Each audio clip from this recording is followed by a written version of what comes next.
Andar a pé, por Henry David Thoreau. Desejo dizer uma palavra em nome da natureza, em nome da liberdade absoluta, em nome da amplidão que contrastam com a liberdade e a cultura das cidades, no sentido de considerar o homem como um habitante da natureza, ou parte e parcela dela, e não como um elemento da sociedade.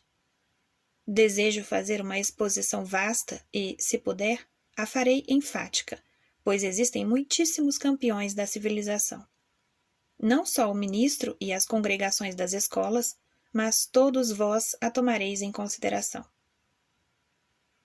Em todo o decurso da minha vida só encontrei uma ou duas pessoas que compreendiam a arte de andar, isto é, de dar passeios a pé, que tinham o gênio, por assim dizer, do sauntering, palavra esplendidamente derivada de pessoas vadias que erravam pelo país na Idade Média e pediam esmolas sob o pretexto de irem a La Sainte Terre, à Terra Santa, até as crianças exclamarem: "Lá vai um da Terra Santa!"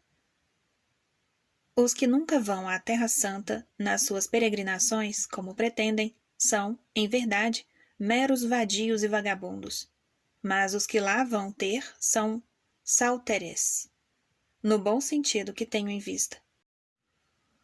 É certo que alguns derivariam a palavra de sans terre, sem terra ou pátria, o que, portanto, no bom sentido, significará não tendo pátria determinada, mas igualmente tendo sua pátria em toda parte. Pois este é o segredo do vitorioso sauntering. Os que se deixam permanecer em casa, quietos, sempre e sempre, podem ser os maiores errantes de todos. Mas o sauterer, no bom sentido, não é mais errante do que o rio sinuoso, cujo propósito contínuo é encontrar o caminho mais curto para o mar. Prefiro a primeira como sendo a derivação mais provável, pois toda a caminhada é uma espécie de cruzada que nos foi pregada por algum Pedro, o eremita, para avançarmos, reconquistarmos esta terra santa das mãos dos infiéis. É exato que não passamos de cruzados acovardados, inclusive os andarilhos odiernos, que não perseveram e nunca terminam suas empresas. Nossas expedições não passam de giros e regressamos à noitinha para o pé da velha lareira da qual nos apartáramos. Metade da jornada é para trilhar os caminhos já percorridos. Devíamos, andando menos, percorrer maior distância e, talvez, no espírito imortal da aventura, nunca mais regressarmos, preparados para devolver os nossos corações embalsamados como relíquias aos nossos desolados domínios. Se estais pronto para deixar pai e mãe, irmão e irmã, esposa e filho, e amigos, e a nunca mais vê-los. Se haveis saldado vossas dívidas, feito vosso testamento, deixado em ordem os negócios e se sois um homem livre, então estáis pronto para numa caminhada. Para reportar-me à minha experiência própria, meu companheiro e eu, pois que às vezes tenho companheiro, nos divertimos em nos imaginar dignatários de uma nova, ou melhor, de uma velha ordem, que não é a dos equestres ou cavaleiros, nem a dos reiters, mas a dos andarilhos. Uma classe ainda mais antiga e honorável, espero. O espírito cavaleriano e heróico que outrora pertenceu ao cavaleiro parece residir agora no andarilho, ou dele partilhar. Não o cavaleiro, mas o andarilho errante. É uma espécie de quarto estado, afora a igreja, o estado e o povo. Sentimos que, aqui nas cercanias, quase só nós praticamos esta nobre arte, muito embora, para usar de franqueza, a maioria dos citadinos, a julgar pelo que afirmam, gostariam de, como faço, caminhar de vez em quando, mas não podem. Nenhuma fortuna é capaz de comprar os requisitos lazer, liberdade e independência, que são essenciais nesta profissão. Só decorrem da graça de Deus. Para tornar-se andarilho, é mister uma dispensa direta dos céus. É preciso que pertençais à família dos andarilhos. Ambulatur nascitur, non fit.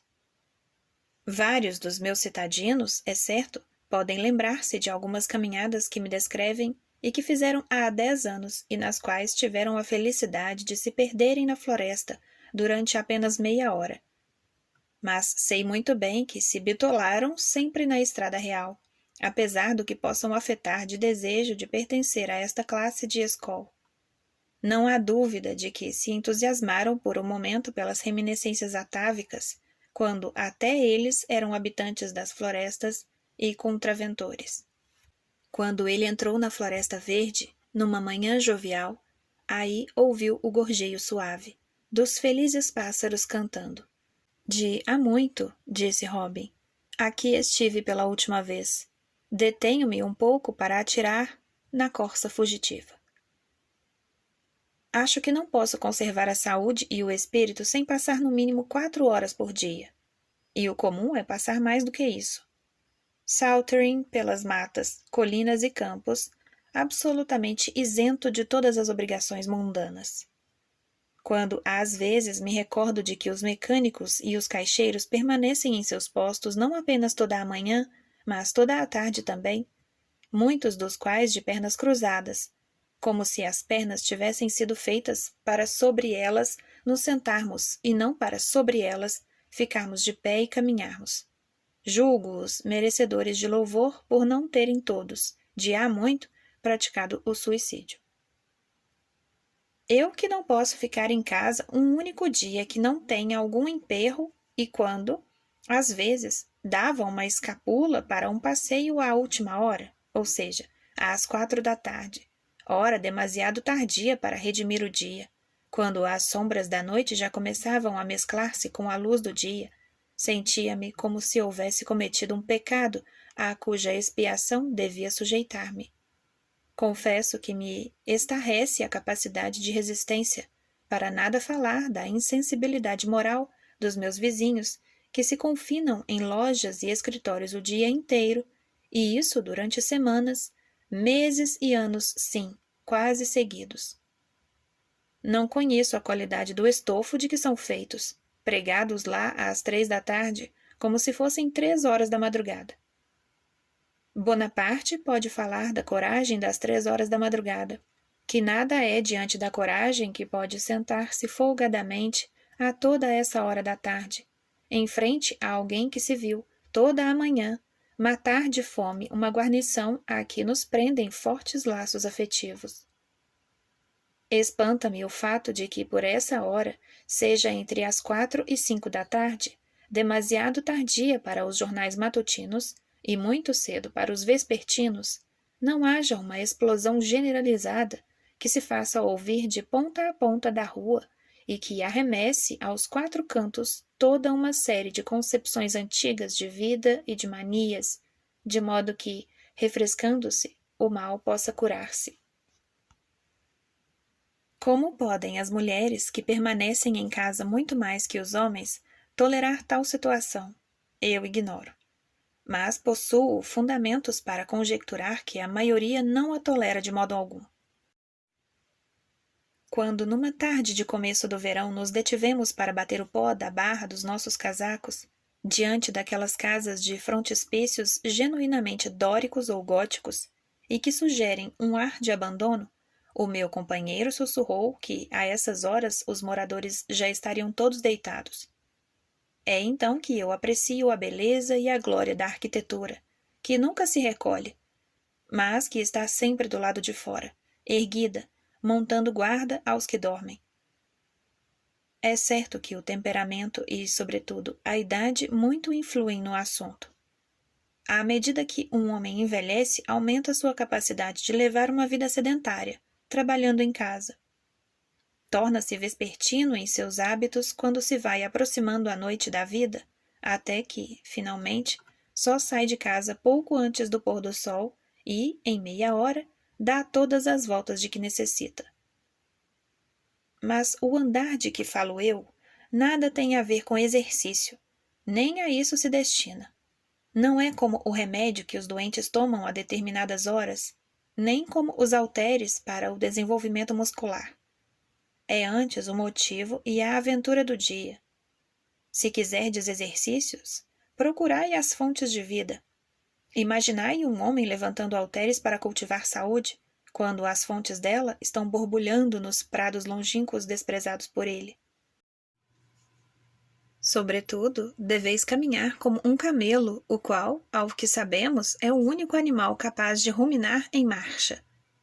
Quando um viajante pediu à criada de Wordsworth para mostrar-lhe os estudos do amo, ela retrucou: eis aqui sua biblioteca, mas os estudos ele os faz na rua. Viver muito ao ar livre, no sol e no vento, não gera, de modo algum, certa aspereza de caráter, mas sim uma cutícula mais espessa que cobre as mais belas qualidades de nossa natureza, como no rosto e nas mãos, ou como um rigoroso trabalho manual retira às mãos um pouco da delicadeza de tato. Portanto, permanecer em casa pode, por seu turno, produzir um aveludamento e lisura, para não dizer finura da pele, acompanhado de uma sensibilidade mais apurada a certas impressões. Talvez fôssemos mais suscetíveis a algumas influências importantes para o nosso desenvolvimento intelectual e moral, se o sol nos tivesse queimado menos e menos nos tivesse batido o vento. E, com efeito, é conveniente tratar adequadamente a pele grossa e a pele fina. Mas parece-me que se trata de uma crosta que se remove com a maior facilidade, que o remédio natural encontra-se na relação que existe entre a noite e o dia, o inverno e o verão, o pensamento e a experiência. Quanto maior a dose de ar e de luz solar em nossos pensamentos, tanto melhor. As mãos calosas do operário mais condizem com os tecidos finos do respeito próprio e do heroísmo, cujo toque emociona o coração, do que os dedos lânguidos da ociosidade. É pura sentimentalidade a de quem se deita de dia e se julga alvo, isento do breu e do calor da experiência. Quando andamos, naturalmente, vamos aos campos e às florestas. Que seria de nós se só andássemos no jardim ou nas avenidas? Até algumas seitas de filósofos sentiram necessidade de fazer vir a si as florestas, já que a elas não podiam ir. Plantavam arvoredos e aleias de plátanos, onde auriam subdiales ambulationes, em pórticos abertos ao ar. Sem dúvida, de nada vale dirigir para as florestas os nossos passos, se eles não nos levam até lá. Fico alarmado quando me acontece caminhar 1 milha nas matas apenas corporeamente, sem lá estar em espírito. No meu passeio vespertino, gosto de olvidar inteiramente as ocupações da manhã e minhas obrigações sociais. Mas às vezes acontece que não posso me livrar facilmente da cidade. A cabeça se me povoa de pensamentos referentes a algum negócio e o espírito está, assim, ausente de onde se encontra o corpo. Tenho longe o sentido. Gosto de, nos meus passeios, ter comigo o sentido. Que irei fazer nas florestas se penso noutra coisa estranha às florestas? Condeno-me e não posso evitar um estremecimento quando me acho assim abstraído, quando sendo o móvel da abstração o mais nobre, o que, de fato, às vezes acontece. A minha vizinhança proporciona passeios magníficos e, posto que eu a tenha por tantos anos percorrido quase diuturnamente e, às vezes, percorrido vários dias consecutivos, não posso afirmar tê-la palmilhado toda. Uma perspectiva inteiramente nova é uma grande virtude, e tal sensação ainda a experimento em qualquer tarde. Bastam 2 ou 3 horas de caminhada para que eu me encontre numa região tão estranha como as que sempre gosto de visitar. Uma simples casa de campo que ainda não se me deparara é às vezes tão notável como os domínios do rei de Dahomey. Há realmente uma espécie de harmonia visível entre os limites de um panorama inscrito num círculo de raio de 10 milhas, sejam os limites de uma caminhada à tarde e os 70 anos da vida humana. Nunca vos será completamente conhecido. Atualmente, quase todos os pretensos progressos do homem, tais como a construção de casas e a derrubada de florestas e de todas as árvores de grande porte, deformam simplesmente outro panorama e falo cada vez mais inexpressivo e vulgar.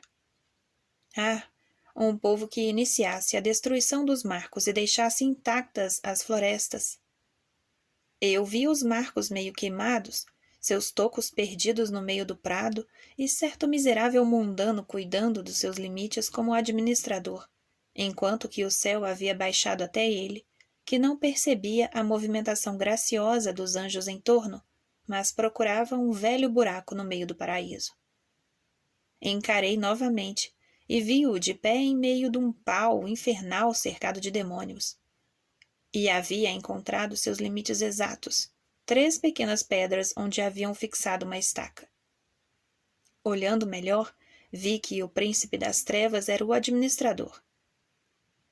Sou capaz de andar facilmente 10, 15, 20, qualquer número de milhas, começando da minha porta sem parar em qualquer casa, sem atravessar uma estrada, exceto nos trechos em que as próprias raposas e doninhas são obrigadas a fazê-lo. Primeiro pelas margens do rio, depois as margens do riacho, depois pelo campo e pelas bordas da floresta. Há milhas quadradas na minha vizinhança, completamente desabitadas. No alto de muitas colinas posso ver a civilização e as casas do homem distante. Os fazendeiros e as suas plantações são pouco mais evidentes do que instrumentos agrários e os sulcos por eles produzidos. O homem e seus negócios, a igreja, o Estado, a escola, o comércio, a indústria, a agricultura e até a política, de todos a menos abúlica, folgo em verificar a insignificância do espaço que ocupam no panorama. A política não passa de um campo estreito e aquela estrada real que se descortina ao longe dá para ela. Às vezes, encaminho o viajor para lá. Se quiser dizer ter ao mundo político, segue a grande estrada. Segue aquele negociante, segue-o bem de perto e lá chegareis. Tal mundo também possui seu lugar e não ocupa todo o espaço. Dele saio como se saísse de um faval para internar-me numa floresta, nenhuma recordação trazendo. Posso, em meia hora, encaminhar-me para algum setor da superfície da terra, onde um homem não resista a permanecer todo um ano. Sítio esse impróprio para a política medrar, essa política tão parecida com cinza de charuto. A aldeia é o lugar aonde levam as estradas, uma espécie de expansão da estrada real, como um lago ou um rio. É o tronco do qual as estradas são os membros, um lugar trivial ou quadrívio, o caminho comum dos viajantes. A palavra deriva-se do latim villa, que, combinado com via, caminho, ou, mais remotamente, vede e vela, deriva de verro, conduzir, porque vila é o lugar para onde as coisas são levadas e de onde são trazidas.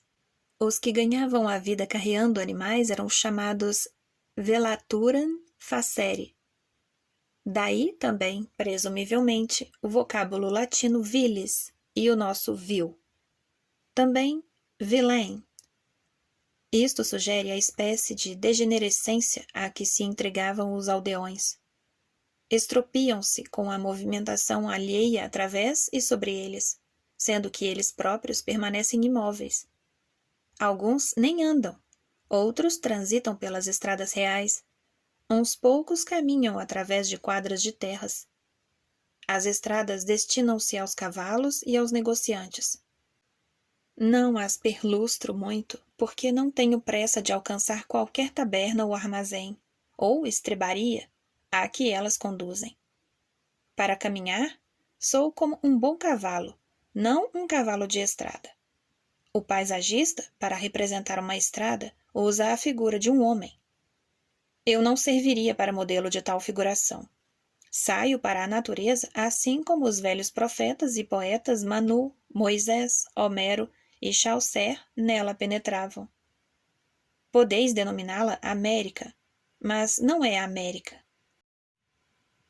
Nem Américo Vespúcio, nem Colombo, nem quem quer que seja foi o descobridor dela. A mitologia explica o fenômeno melhor do que qualquer das pretensas histórias da América que eu conheço.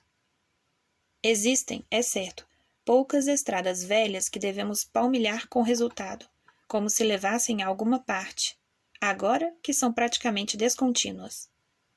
Há a velha estrada Marlborough, que já não vai a Marlborough, suponho, a menos que Marlborough seja o sítio aonde ela me leva.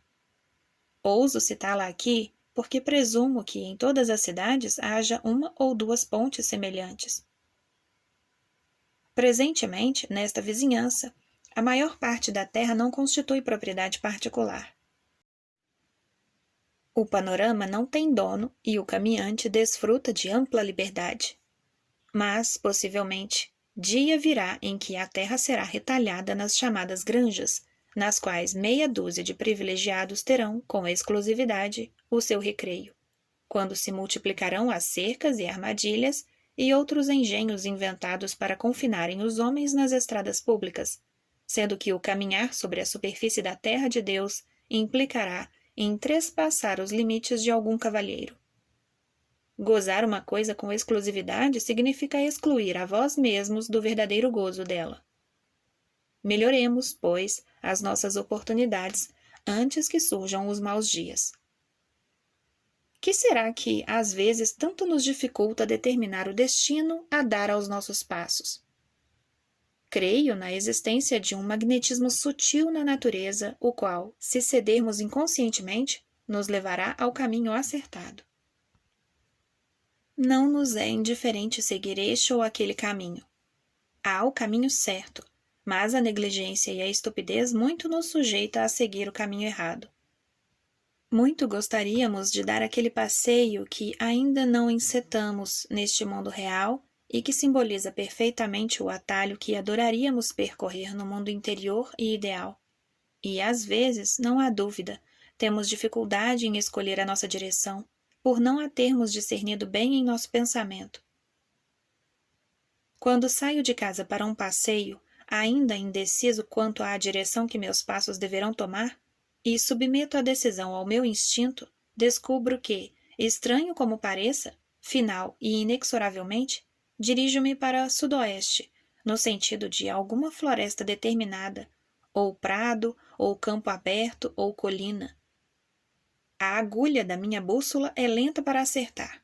Varia alguns graus e nem sempre aponta rigorosamente para o sudoeste, é certo, mas sempre se encontra entre o oeste e o sudoeste. Assim, se me afigura o futuro e a terra parece menos explorada e mais rica daquele lado. O contorno que limitaria os meus passeios não seria um círculo, mas uma parábola, ou antes, como uma daquelas órbitas cometárias que têm sido imaginadas como curvas espirais, abrindo-se, no caso, para oeste, e na qual a minha casa ocupe o lugar do sol.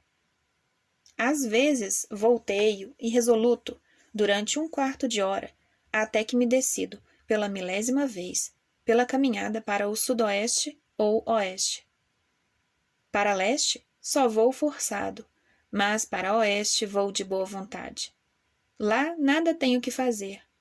Custa-me crer que eu possa encontrar lindos panoramas, amplidão absoluta e liberdade, por detrás do horizonte oriental. Não me entusiasma a perspectiva de um passeio até lá, mas creio que a floresta do horizonte ocidental desdobra-se ininterruptamente para as bandas do sol poente. E, de permeio, não existem cidades grandes ou pequenas capazes de turbarem a minha tranquilidade. Deixai-me viver onde me aprouver.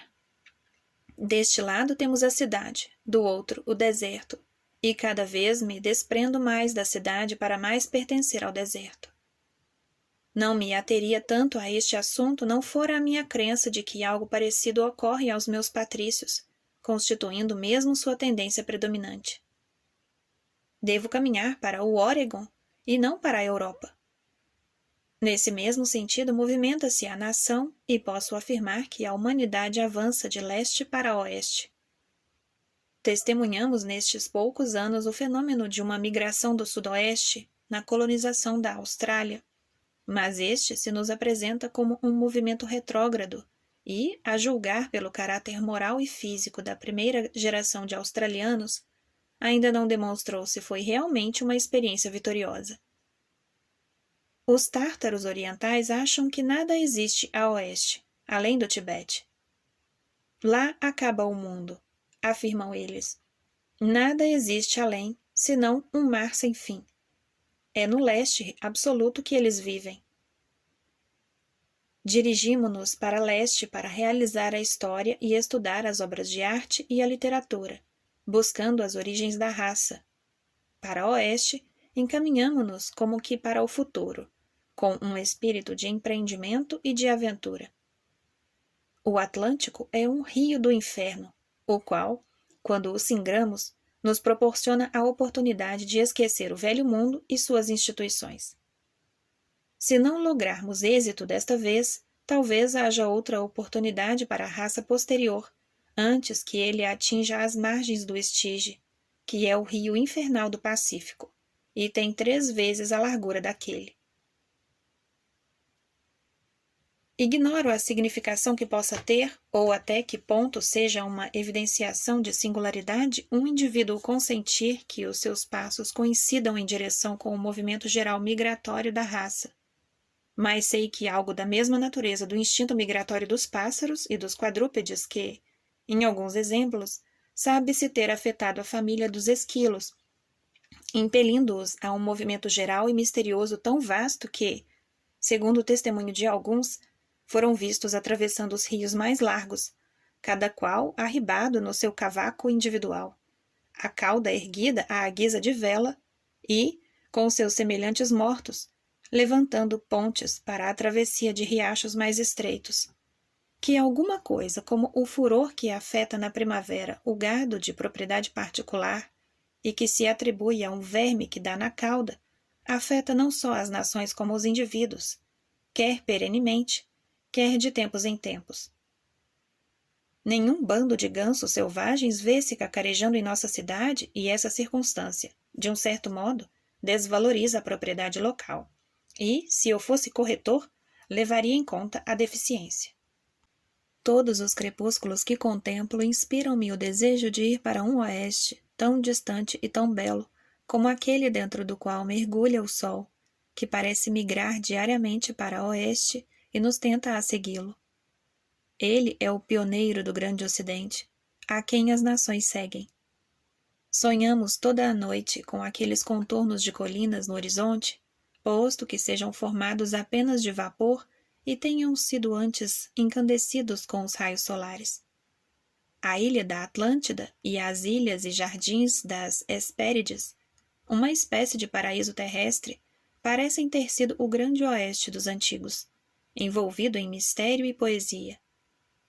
Quem não terá visto em imaginação, quando em contemplação do céu crepuscular, os jardins das Hespérides e a origem de todas aquelas fábulas?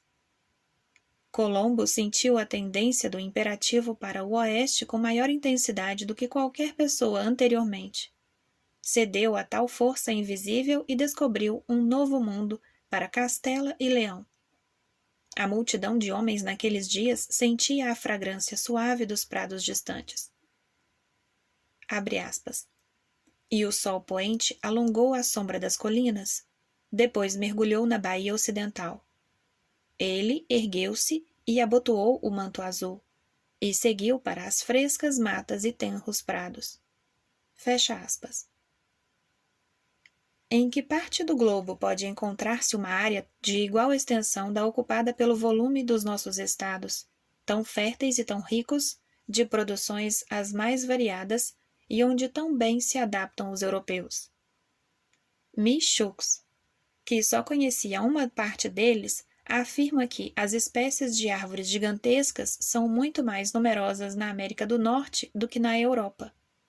Nos Estados Unidos existem mais de 140 espécies que excedem 30 pés de altura. Na França, existem apenas 30 que atingem essa altura. Os botânicos mais modernos corroboram suas observações. Humboldt veio à América para realizar seus sonhos de adolescente de estudar a vegetação tropical e contemplou-a, em sua perfeição suprema, nas florestas primitivas do Amazonas, a selva mais gigantesca da Terra, e que com tanta eloquência descreveu. O geógrafo Guyot, que é europeu, vai além da minha própria disposição de segui-lo, salvo quando afirma, abre aspas, assim como a planta é feita para o animal, assim como o mundo vegetal é feito para o mundo animal, a América é feita para o homem do velho mundo. O homem do velho mundo põe-se a caminho. Partindo dos planaltos da Ásia, desce de estágio em estágio para a Europa. Cada um de seus passos marca-se por uma nova civilização mais importante que a anterior, por uma força mais pujante de desenvolvimento. Em chegando ao Atlântico, faz uma pausa às margens desse oceano desconhecido, cujos extremos também não conhece, e aí faz uma curta pausa. Uma vez esgotado o rico solo da Europa e retemperadas suas forças, recomeça então sua aventura, dirigindo-se para o oeste como dantes. Fecha aspas. Até aqui, Guyot. Desse impulso ocidental, entrando em contato com o obstáculo do Atlântico, nasceram o comércio e os empreendimentos dos tempos modernos. O jovem Michaux, no seu Travels West of the Alleghenies, em 1802, informa que a pergunta comum no recém-colonizado Oeste era: de que parte do mundo vindes? Como se essas regiões vastas e férteis fossem naturalmente o lugar de reunião e país comum de todos os habitantes do globo. Para empregar uma palavra latina obsoleta, eu poderia dizer ex oriente lux, ex occidente frux. Do leste luz, do oeste frutos. Sir Francis Head, viajante inglês e governador-geral do Canadá, afirma-nos que a natureza em ambos os hemisférios setentrional e meridional do Novo Mundo não só esboçou suas criações em maior escala, como pintou todo o quadro com cores mais brilhantes e custosas do que as que empregava no delineamento e embelezamento do Velho Mundo. Os céus da América parecem infinitamente mais altos e mais azuis, o ar mais fresco, o frio mais intenso, a lua parece maior, as estrelas são mais cintilantes, o trovão mais forte, o relâmpago mais vívido, o vento mais veloz, a chuva mais pesada, mais elevadas as colinas, os rios mais longos, as florestas mais vastas, mais amplas as planícies. Este relatório servirá ao menos para destruir o de Buffon, sobre este lado do mundo e suas produções. Já de há muito, Linneu afirmara: Nescio quae facies laeta glabra plantes americanis. Não sei o que existe de alegre e liso no aspecto das plantas americanas. E eu acho que neste país não existem, ou existem poucas, Africanae bestiae, feras africanas, como as chamam os romanos, e que também nesse particular seja maravilhosamente próprio para a habitação do homem. Contam-nos que, num raio de 3 milhas do centro da Índia Oriental, cidade de Singapura, alguns dos habitantes são anualmente carregados por tigres. Mas o viandante pode deitar-se à noite nas matas de quase todas as regiões da América do Norte, sem receio de feras. Tais testemunhos são encorajadores. Sei, fera. Urso, vai te carregar.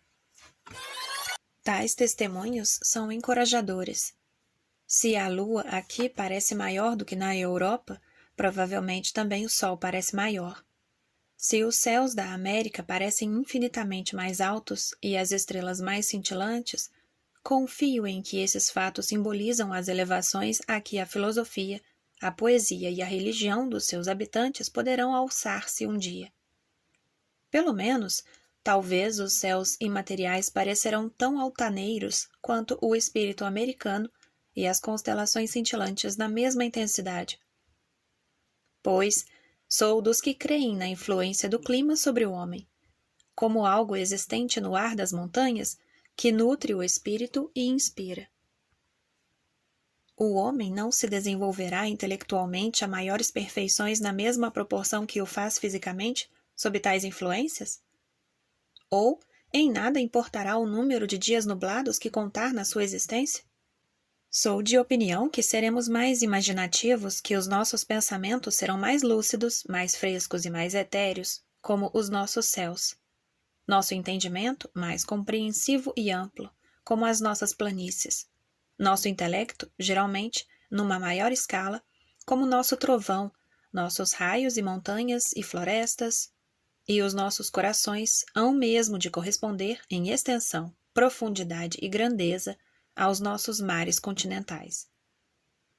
Talvez ao viajante surja algo que ele mesmo não saiba definir, de loeta e glabra, de jovial e sereno, nas nossas próprias faces. De resto, qual o desígnio do mundo e para que foi descoberta a América? Aos americanos, nem preciso responder. Abre aspas. Para o oeste, a estrela do império se dirige. Feche aspas. Como um verdadeiro patriota, teria vergonha de pensar que Adão no paraíso fosse mais favoravelmente aquinhoado de que o mais humilde camponês deste país.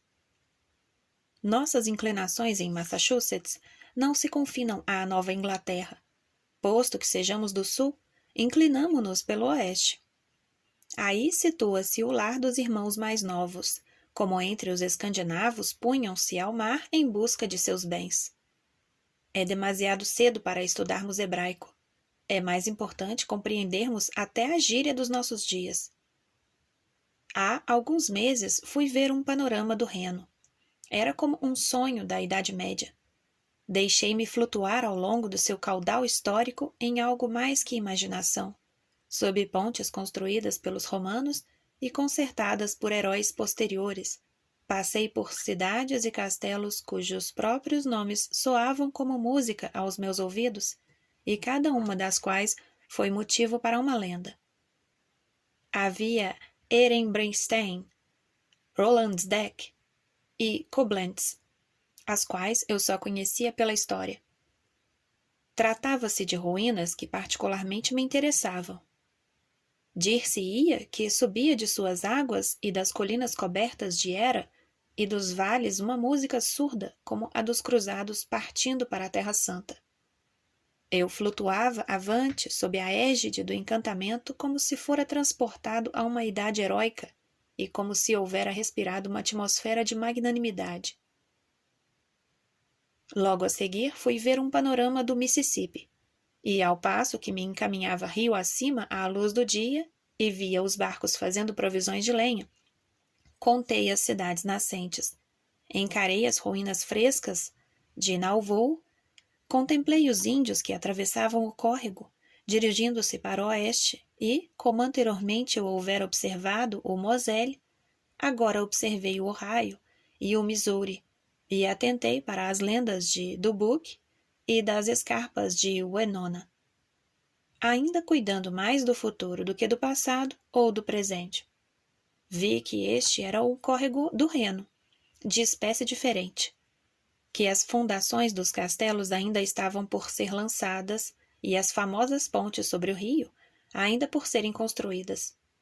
E senti que esta era a verdadeira idade heróica. Embora não o soubéssemos, eis que o herói é comumente o mais modesto e o mais obscuro dos homens. O oeste de que falo é apenas um sinônimo de selva, e o que venho desenvolvendo para afirmar é que na rusticidade está a preservação do mundo. Cada árvore exterioriza suas fibras para entregá-las à selva. As cidades adquirem-nas a qualquer preço. Os homens aram a terra e navegam por causa delas. É das florestas e das selvas que provém os tônicos, as raízes e cascas que fortificam a humanidade. Os nossos ancestrais eram selvagens. O episódio da amamentação de Rômulo e Remo por uma loba não é uma fábula mitológica. Os fundadores de todos os estados que se tornaram eminentes também buscaram sustento e vigor em fonte igualmente selvagem. Exatamente porque as crianças do império não foram amamentadas pela loba, se deixaram conquistar e preterir pelas crianças das florestas setentrionais que o foram. Creio na floresta e nos prados, e na noite que faz medrar o trigo. Exigimos no nosso chá uma infusão de pinheiro ou de árvore da vida. Há grande diferença entre comer e beber por necessidade e por mera gulodice. O Hotentote devora com avidez a medula do coodu e outros antílopes vivos, e isso por índole e sistema. Alguns dos nossos índios setentrionais comem crua a medula do rangífer ártico, assim como outras partes, inclusive até as pontas das aspas, quando moles. E nisto talvez tenham feito uma incursão pelas cozinhas de Paris. Apanham o que usualmente serve para alimentar o fogo. E talvez isto seja melhor para fazer um homem do que carne de boi cevado ou de porco de açougue. Mostrai-me uma rusticidade a cujo resplendor nenhuma civilização possa resistir, como se vivêssemos na medula dos antílopes devorados vivos. Existem certas zonas que emolduram a harmonia dos tordos e para os quais eu migraria, desertos onde jamais pisou o homem e aos quais, creio, já me aclimatei. O caçador africano Cumming conta-nos que a pele do alce, assim como a da maioria de outros antílopes recém-mortos, emite o mais delicioso perfume de árvores e de relva.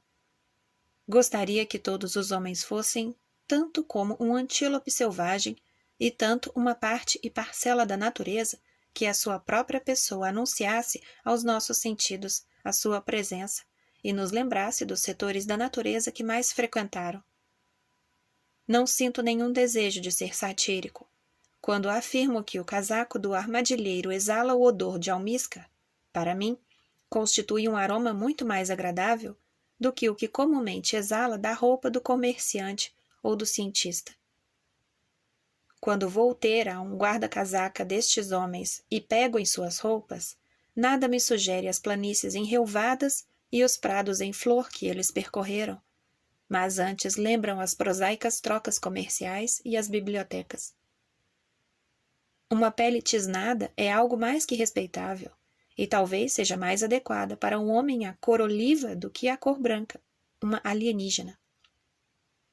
O cara pálida.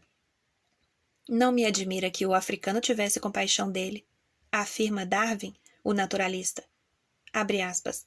O homem branco, banhando-se ao lado de um taitiano, era como uma planta alvejada pela arte do jardineiro, comparada com outra planta viçosa, de um verde escuro, que medrasse pujantemente na amplidão dos campos. Fecha aspas. Ben Jonson exclama, abre aspas, quão próximo do bom está o que é belo. Fecha aspas. E eu parodiaria, abre aspas, quão próximo do bom está o que é agreste. Fecha aspas. A vida compreende-se na rusticidade.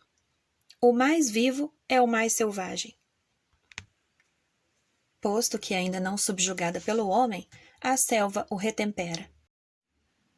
Aquele que, premido pelas circunstâncias, sempre trabalhou incessantemente e sem descanso, que se desenvolveu rapidamente e esgotou as reservas da vida, encontrar-se-ia sempre num país novo, cercado da matéria-prima da vida. Por-se-ia a trepar nas árvores da floresta primitiva. As minhas esperanças e o meu futuro não estão nos prados e nos campos cultivados, nem nas vilas ou cidades, mas sim nos charcos ínvios e tiritantes. Quando, em tempos idos, eu analisava a minha predileção por alguma fazenda em cuja compra me mostrava interessado, frequentemente descobria que me achava atraído exclusivamente por algumas braças quadradas de atoleiro impermeável e insondável, com uma cloaca natural num canto.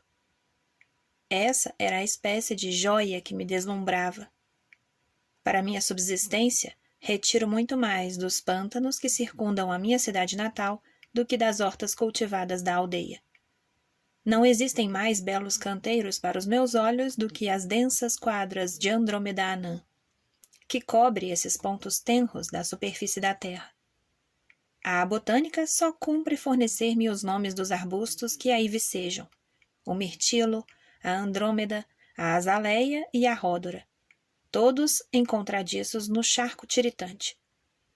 Sempre me ocorre que gostaria de que minha casa fosse fronteira a essa massa verde e calma de vegetação, desprezando qualquer cultura de flores e molduras, adornos exóticos e cachopos. Nada de calçadas de cascalho, para que não veja as faixas fecundas que existem sob as janelas conspurcadas por esterco importado, cobrindo os montões de terra retirada quando da escavação da adega.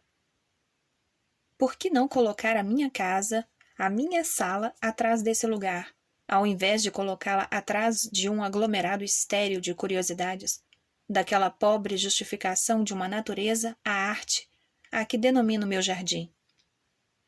É tarefa penosa limpar a casa e pô-la em ordem, dando-lhe uma aparência decente, quando ali esteve trabalhando um carpinteiro ou um pedreiro, embora caiba em partes iguais ao transeunte e ao morador dela. A grade frontal de maior bom gosto possível jamais me despertou curiosidade e atenção. Os ornatos mais bem trabalhados logo me entediavam e aborreciam. Construi, pois, os peitoris das vossas janelas nas próprias margens do charco. Abre parênteses. Posto que talvez não seja o melhor lugar para uma adega seca. Fecha parênteses. E eis, assim, barrado o acesso aos homens das cidades. Os jardins frontais não foram feitos para neles permanecermos, mas, quando muito, para através deles passarmos em direção aos fundos. Embora me julgueis perverso, se me propusessem ir morar na vizinhança do mais belo jardim já concebido pelo engenho humano, ou então nas proximidades de um charco medonho, certamente me decidiria pelo charco. Quão vazios, pois, têm sido todos os vossos labores para mim, ó cidadãos! Minha disposição infalivelmente cresce na proporção da tristeza exterior. Dai-me o oceano, o deserto ou a rusticidade. No deserto, o ar puro e a solidão compensam a ausência de humanidade e de fertilidade. O viajante Burton afirma a propósito. Abre aspas. Vosso moral melhora.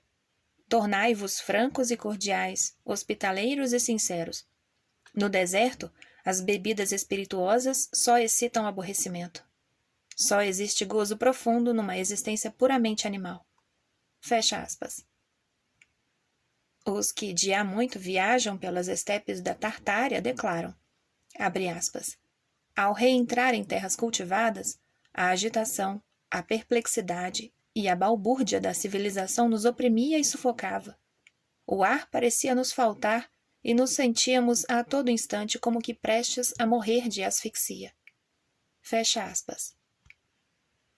Quando desejo recriar-me, procuro a mata mais sombria, a mais fechada e interminável e, na linguagem citadina, o charco mais medonho. Entro num charco como num lugar sagrado, um sanctum sanctorum.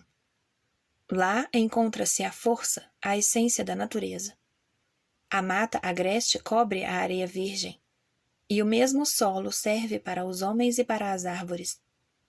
A saúde de um homem requer tantos alqueires de prado para a sua preservação, como sua fazenda demanda quantidades consideráveis de adubos. Lá se encontra a forte alimentação de que vive. Uma vila subsiste, não mais pela existência de homens honrados que nela residam, do que pelas matas e charcos que a circundam. Um distrito onde uma floresta primitiva se descortine acima da terra e outra floresta primitiva apodreça no subsolo, tal distrito destina-se a fornecer não somente trigo e batatas, mas poetas e filósofos para as gerações vindouras. Em tal solo foram criados Homero, Confúcio e outros, e tal rusticidade provém o reformador, comendo locustas e mel. Conservar animais selvagens implica geralmente na criação de uma floresta que lhes sirva para permanência ou estadas. O mesmo acontece ao homem. Há uma centena de anos vendiam nas ruas cascas retiradas das nossas próprias matas. No próprio aspecto daquelas árvores primitivas e nodosas havia, creio, um processo de curtir, que enrijecia e consolidava as fibras dos pensamentos dos homens. Como me entristece a degeneração gradativa a que chegaram os dias da nossa vila natal, quando não se pode colher uma braçada de cascas de boa espessura, e já não produzimos breu e terebentina. As nações civilizadas, Grécia, Roma, Inglaterra, devem sua existência às florestas primitivas que há séculos se decompuseram, exatamente onde se erguem aquelas nações. Sobrevivem enquanto não se exaurir o solo, pobre da cultura humana.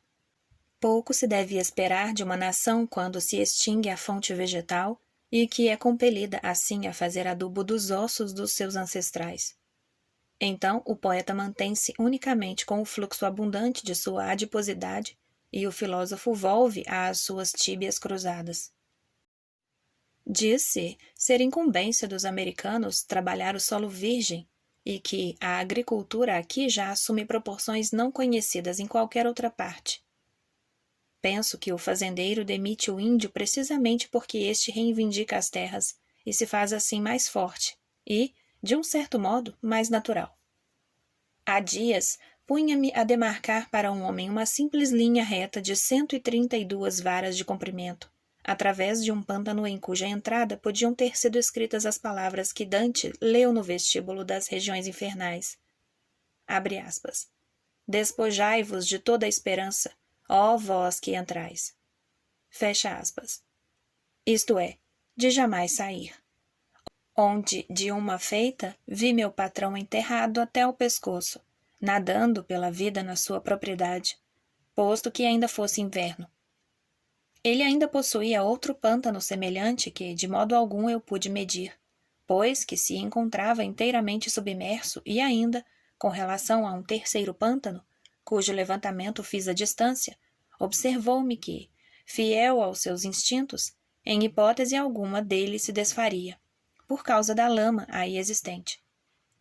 E esse homem pretende construir um fosso envolvente em torno do pântano, dentro de 40 meses, e reivindicá-lo com a magia da sua enxada. Refiro-me a ele apenas para retratar o tipo de uma classe. As armas com que conquistamos as nossas vitórias mais importantes, que deviam ser transmitidas como legado de pai a filho, não são a espada e a lança, mas a foice e a enxada. Tintos com o sangue de muitos prados e manchados com o pó de muitos campos rijos. Os próprios ventos açoitavam os milharais e indicavam o caminho aonde não podia penetrar. Não havia melhor ferramenta com que o homem pudesse furar a terra do que a concha de um molusco. Mas o fazendeiro arma-se de arado e enxada. Em literatura, só o rústico nos atrai. Frouxidão é apenas outro nome para mansidão. É o pensamento incivilizado, livre e broto em Hamlet e na Ilíada, em todas as escrituras e mitologias, não aprendidas nas escolas, que nos delicia. Assim como o pato selvagem é mais veloz e mais belo do que o pato doméstico, assim também é o pensamento rústico, o qual, de permeio com o orvalho cadente, alça seu vôo por cima das cercas. Um livro verdadeiramente bom é algo tão natural e tão inesperado e inexplicavelmente belo e perfeito como uma flor silvestre descoberta nas pradarias do oeste ou nas selvas do leste. O gênio é uma luz que torna visíveis as trevas, como o resplendor do relâmpago que, talvez, despedace o próprio templo da sapiência, e não uma vela acesa na flama da raça que empalidece ante a luz comum do dia. A literatura inglesa, desde os dias dos menestréis aos poetas laquistas, Chaucer e Spencer e Milton, e mesmo Shakespeare, inclusive, não respira a atmosfera completamente pura e, nesse sentido, tom rústico. É uma literatura civilizada e essencialmente mansa, refletindo Grécia e Roma. Sua rusticidade é uma mata verde, seu homem selvagem um Robin Hood.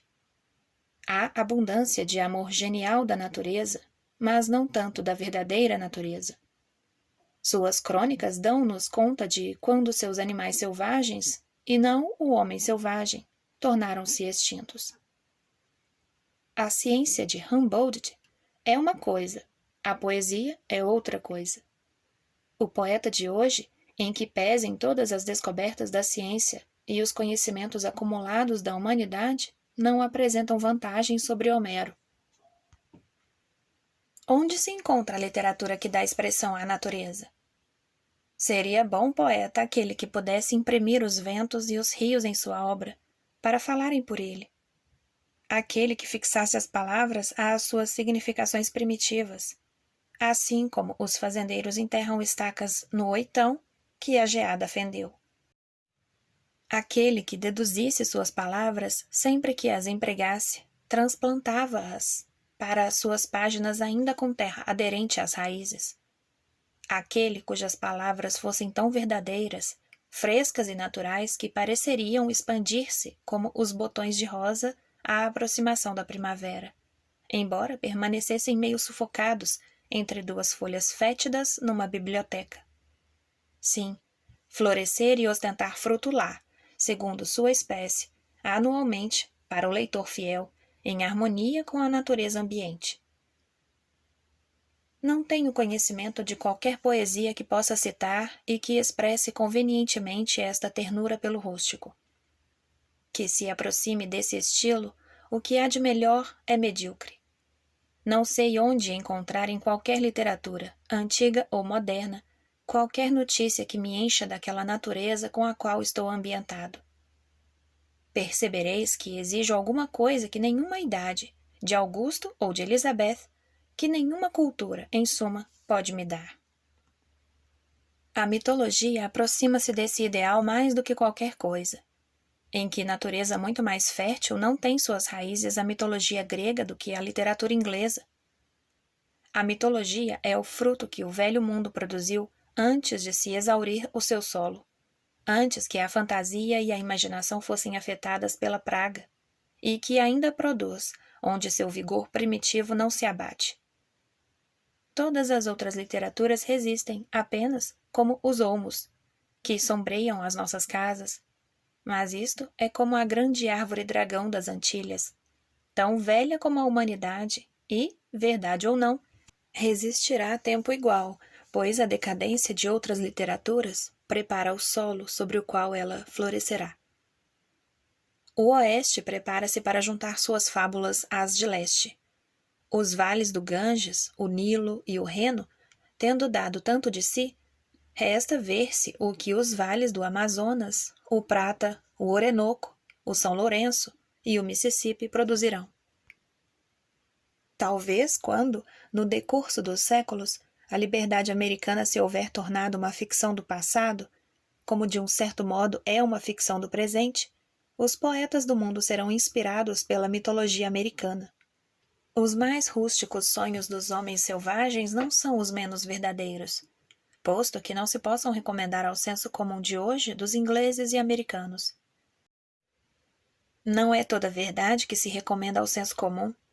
A natureza reserva um lugar para a vinha silvestre, assim como para a couve.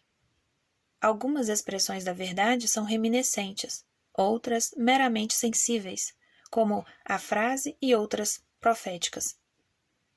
Algumas formas de doença podem até ser prenúncios de formas de saúde.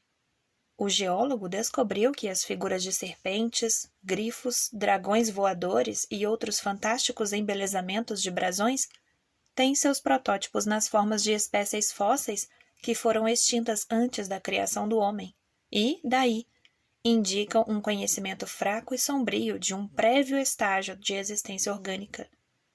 Os hindus sonharam que a terra repousava sobre um elefante, o elefante numa tartaruga e a tartaruga numa serpente. E, posto que seja o caso de uma coincidência sem importância, não virá fora de propósito lembrar-se aqui que se descobriu recentemente na Ásia uma tartaruga fóssil, suficientemente grande para suportar um elefante.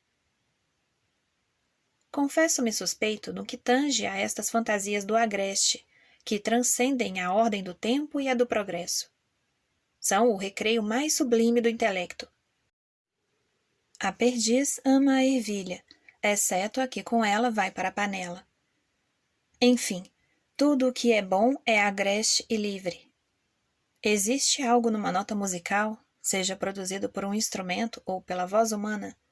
Tomai para um exemplo o som de uma corneta numa noite de verão, que, por sua rusticidade, falando sem ironia, Recorda-me os gritos emitidos pelas feras selvagens em suas florestas nativas. Pelo que infiro, trata-se de qualquer coisa da sua rusticidade.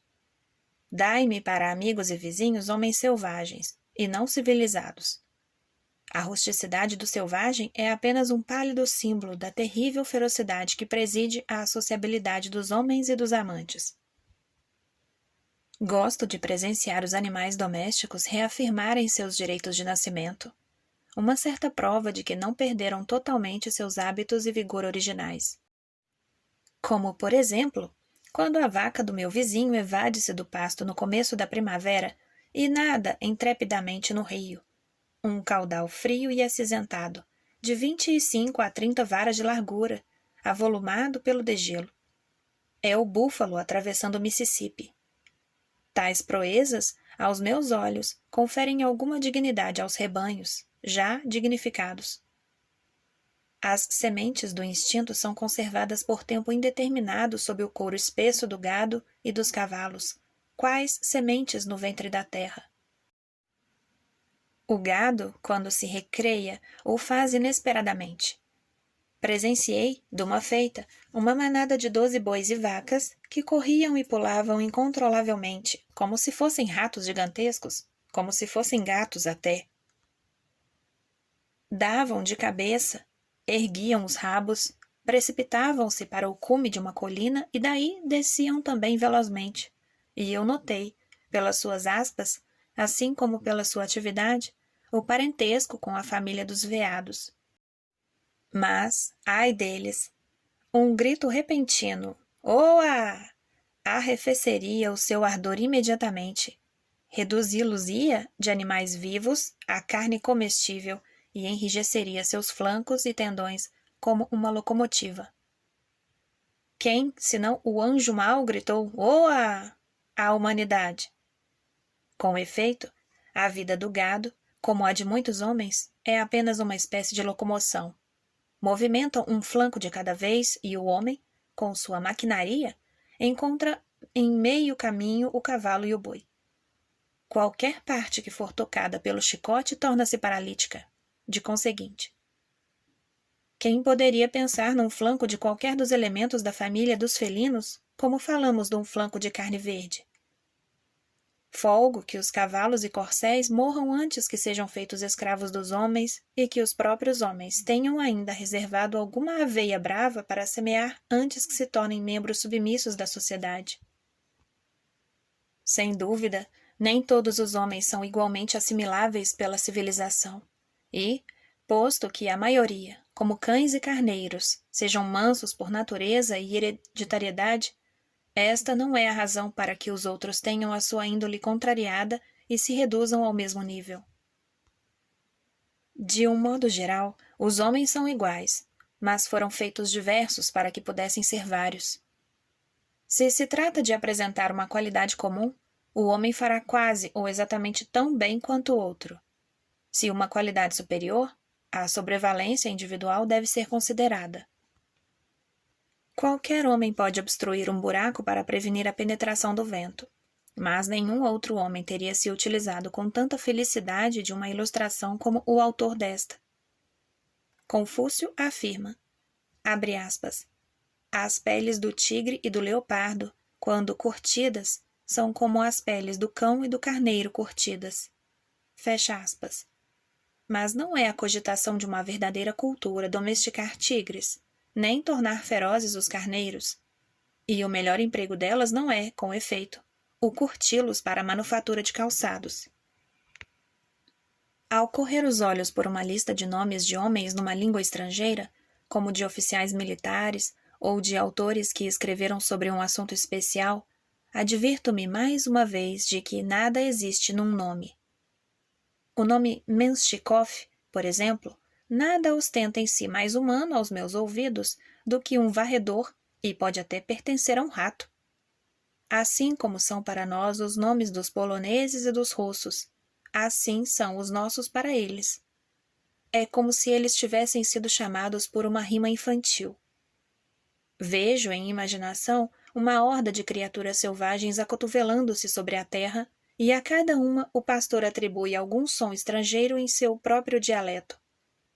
Os nomes dos homens são, sem dúvida, tão vulgares e ignóbeis como Bose e Trey, nomes de cães.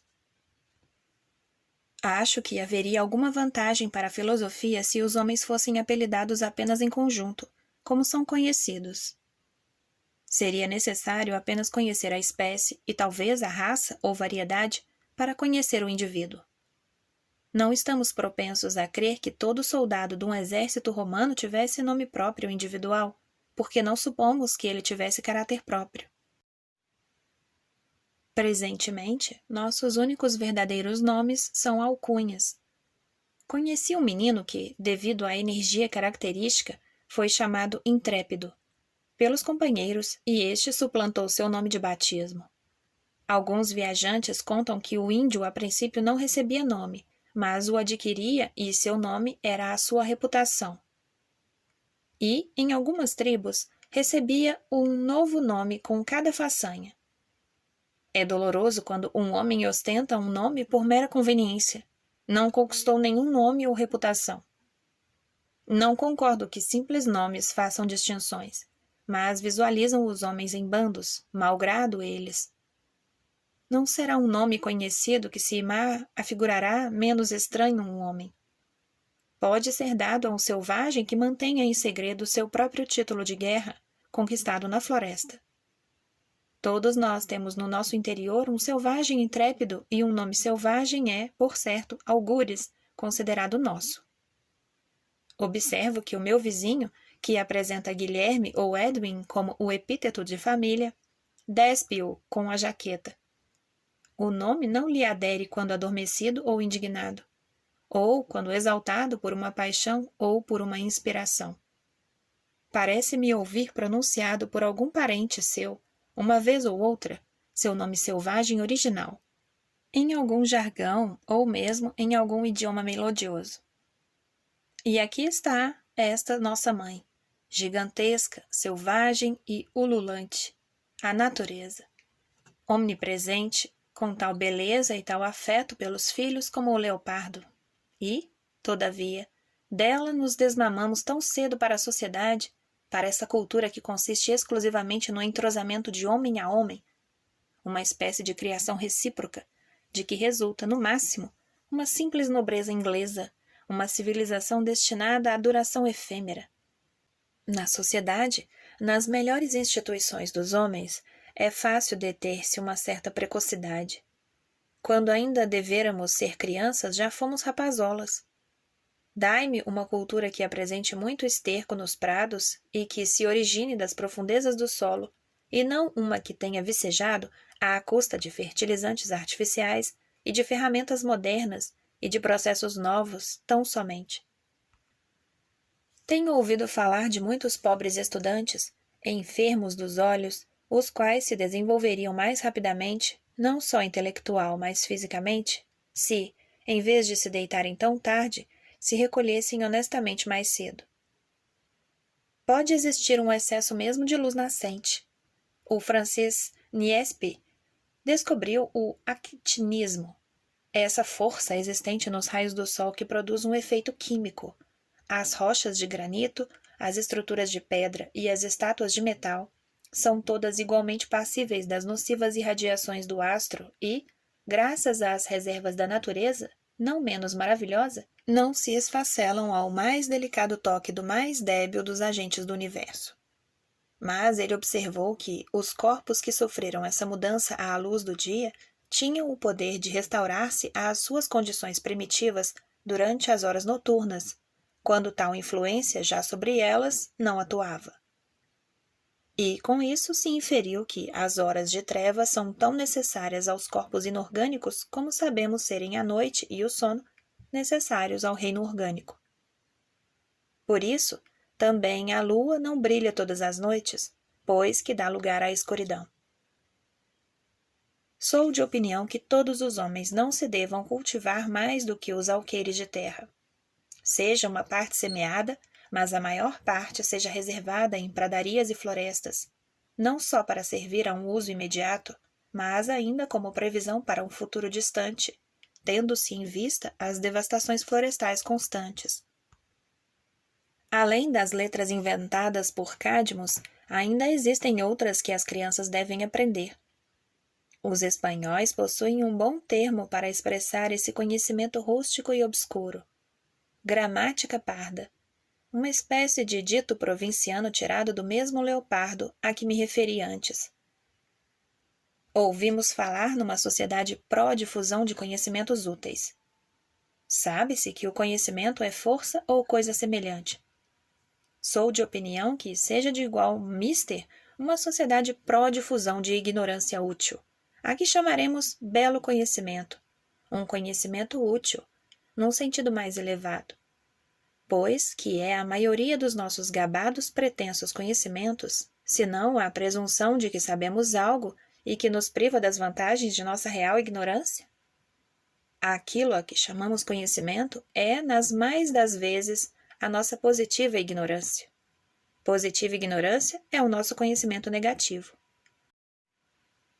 Ao cabo de longos anos de trabalho paciente e de leitura dos jornais, pois que são bibliotecas científicas senão pilhas de jornais, um homem acumula miríades dos fatos, arruma-os na memória e então, quando em alguma primavera se desarvora para os grandes campos do pensamento, vai, por assim dizer, à relva como qualquer cavalo e se desatrela de todos os arreios no estábulo. Eu aconselharia à sociedade pró-difusão de conhecimentos úteis, às vezes, dirija-se à relva. Comestes feno durante muito tempo. Com os brotos verdes chegou a primavera. As próprias vacas são conduzidas para as pastagens rurais antes do término de maio, embora seja meu conhecimento que um fazendeiro excêntrico manteve sua vaca na ceva e deu-lhe feno durante todo o ano. Assim, frequentemente, a sociedade pró-difusão de conhecimentos úteis cuida do seu gado. A ignorância de um homem às vezes não é só útil, mas bela, ao passo que seus pretensos conhecimentos são mais que inúteis, além de serem feios. Qual é o melhor homem com quem tratar-se? O que nada sabe de um assunto e, o que é extremamente raro, sabe que nada sabe, ou o que realmente sabe alguma coisa do assunto, mas julga que sabe tudo. Meu anseio de saber é intermitente, mas o meu anseio de banhar a cabeça em atmosferas que os pés desconhecem é perene e constante. O ponto mais alto a que podemos atingir não é o saber, mas a simpatia com a inteligência. Ignoro se esse conhecimento superior importa em alguma coisa mais definida que uma novel e grande surpresa sobre uma revelação repentina da insuficiência de tudo que antes chamávamos conhecimento. Uma descoberta que existem mais coisas no céu e na terra do que as com que sonha a nossa filosofia. É a devastação da neblina pelo sol. O homem não pode saber em grau mais alto, nem pode encarar serenamente e impunemente a face do sol. Não percebereis isso quando, percebendo uma coisa particular, ensinam os oráculos caldeus. Há algo de servil no hábito de invocar uma lei que devemos obedecer.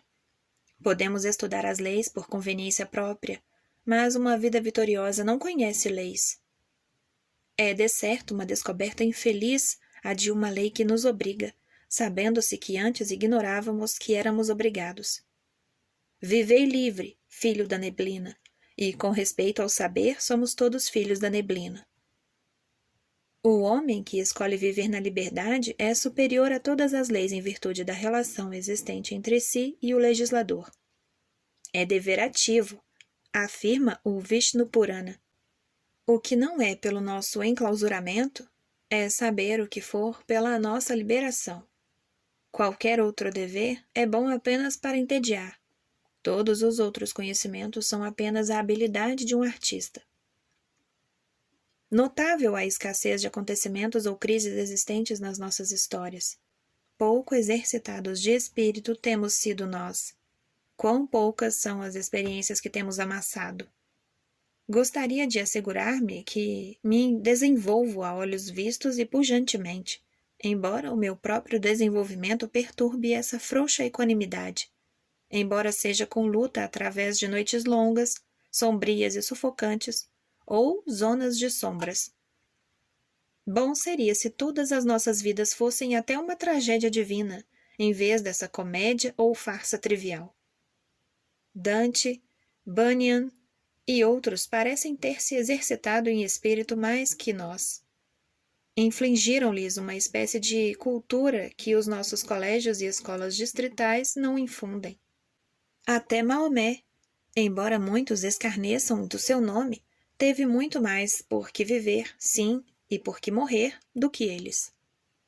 Quando, em raros intervalos, algum pensamento ocorre a alguém que por acaso caminha por uma estrada de ferro, a composição de vagões pode, de fato, passar desapercebidamente. Mas, logo, devido a alguma lei inexorável, nossa vida passa e os vagões retornam. Abre aspas. Brisa suave que passas invisível e que controlas as intempéries, viajor dos vales eólicos, por que tão cedo abandonaste os meus ouvidos? Fecha aspas. Enquanto quase todos os homens sentem uma atração irresistível que os arrasta para a sociedade, poucos são atraídos fortemente para a natureza. Em suas relações com a natureza, os homens parecem-me, em sua maior parte, e em que pese sua arte, inferiores aos animais. Nem sempre se estabelece uma bela relação, como no caso dos animais. Como, entre nós, se aprecia pouco a beleza do panorama. É preciso que nos digam que os gregos chamavam o mundo beleza ou ordem, mas não percebemos claramente por que assim faziam e consideramos o fato, quando muito, apenas como curiosidade filológica. De minha parte, sinto que, com relação à natureza, vivo uma espécie de vida não convencional, nos confins de um mundo no qual faço apenas excursões ocasionais e momentâneas, e o meu patriotismo e aliança ao Estado em cujos territórios me refugio são os de um guerrilheiro. No sentido de uma vida a que chamo natural, eu seguiria de bom grado até o fogo fátuo, através de pântanos e lodaçais inimagináveis. Mas nenhuma luz ou vagalume me há mostrado a estrada que até lá conduz. A natureza é uma personalidade tão vasta e universal que jamais vimos algo de igual feição. O agrimensor dos campos conhecidos que se expandem em volta de minha cidade natal encontra-se às vezes em terras outras que não as descritas nos títulos de seus proprietários. Por assim dizer, em algum campo longínquo, nos confins do verdadeiro Concorde, onde cessa sua jurisdição, e a ideia que a palavra concorde sugere deixa de ser sugestiva. Estas fazendas que eu próprio medi, estes limites que ergui, afiguram-se ainda turvos como em meio à neblina, mas não possuem química que os fixe. Evanecem da superfície do vidro, e o quadro que o artista pintou realça palidamente. O mundo que comumente conhecemos provém do desconhecido e não comemora aniversário. Certa tarde fiz uma caminhada até a fazenda Spalding. Vi o crepúsculo incendiando o lado oposto de uma majestosa floresta de pinheiros. Os raios de ouro permeavam-se nas alas da mata como em alguma galeria nobre. Emocionei-me como se alguma família deslumbrante, igualmente antiga e admirável, ali se houvesse instalado, nessa parte da região chamada Concorde, desconhecida para mim, de quem era servo o sol, que não havia aderido à sociedade da aldeia, que não era visitada. Vi seu acampamento, seu pátio de recreio ao longe, através da mata, num campo de framboesa na fazenda Spalding. Os pinheiros davam-lhes comieiras quando de certo porte. Sua casa não era muito visível. As árvores tapavam-lhe a vista. Não sei se ouvi ou não o ruído de uma hilaridade contida. Pareciam reclinar-se nos raios solares. Possuem filhos e filhas. Sentem-se bem. O trilho da carroça do fazendeiro, que se estende diretamente ao longo da alameda, de modo algum os deixa trespassar. Como o fundo lodoso de um lago é às vezes visto através do céu refletido. Nunca ouviram falar em Spalding e ignoram que ele é seu vizinho. Embora eu o ouvisse assobiar quando conduzindo sua parelha pela casa. Nada pode igualar a serenidade de suas vidas. Seu brasão é simplesmente um líquen. Vi-o pintado nos pinheiros e nos carvalhos. Seus áticos eram nas copas das árvores. Não pertencem a partidos políticos. Não se notava barulho de trabalho. Não percebi que estivessem tecendo ou fiando. Descobri, todavia, quando o vento acalmou e seu ruído cessou, o som musical mais suave que se possa imaginar. Qual o de uma colmeia distante, em maio, o que, talvez, era o som do pensamento deles. Não tinham pensamentos indolentes e ninguém do lado de fora podia ver o seu trabalho, pois sua indústria não era feita de nós e de excrescências circunscritas. Mas acho difícil recordá-los. Desvanecem-se irremediavelmente da minha memória mesmo agora enquanto falo e me esforço para invocá-los e recordar-me. Só à custa de um tremendo esforço para recompor os meus melhores pensamentos é que me torno novamente conhecedor de seus hábitos. Não fossem famílias como esta, acho que me mudaria de Concórdia. Estamos acostumados a afirmar na Nova Inglaterra que cada vez escasseiam mais os pombos que nos visitam cada ano. As nossas florestas não lhes proporcionam poleiros. Assim, dir-se-ia, é cada vez menor o número de pensamentos que visitam os adolescentes, ano a ano, pois os arvoredos de nossas mentes jazem devastados, vendidos para alimentar desnecessários fogos de ambição ou enviados ao moinho, restando um mero galho onde possam pousar. Já não constroem ou criam conosco. Em alguma estação mais favorável, talvez uma fraca sombra atravesse a topografia da mente, montada nas asas de algum pensamento em migração hibernal ou outonal. Mas, erguendo o olhar, verificamos nossa impotência para interpretar a substância mesma do pensamento. Os nossos pensamentos alados transformam-se em aves domésticas. Já não ostentam o vôo do côndor e só visam ao esplendor de um Xangai e uma conchinchina. Esses grandes pensamentos, esses grandes homens de quem ouvis falar. Abraçamos a terra, como montamos raramente. Acho que nos devíamos elevar um pouco mais. Ao menos, devíamos trepar numa árvore. Achei a justificação por ter escalado uma árvore uma vez.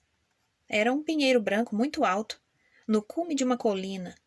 Embora me houvesse ferido, fui muito bem recompensado, pois descobri novas montanhas no horizonte, as quais antes nunca houvera visto, e outro tanto da terra e dos céus. Podia ter andado em torno do pé da árvore durante 70 anos e, contudo, certamente nunca os teria visto. Mas, acima de tudo, descobri em torno de mim, estávamos quase no fim de junho, somente nas extremidades dos galhos mais altos algumas flores minúsculas e delicadas, vermelhas e cuneiformes, apontando para o céu a flor fecunda do pinheiro branco. Levei o espiral mais alto diretamente para a aldeia e mostrei-o a alguns juízes estranhos que caminhavam pelas ruas, pois estávamos em semana de julgamento, e também a fazendeiros e negociantes de madeira, a lenhadores e caçadores, e nenhum deles havia visto antes coisa igual, e se maravilharam como se diante de uma estrela caída.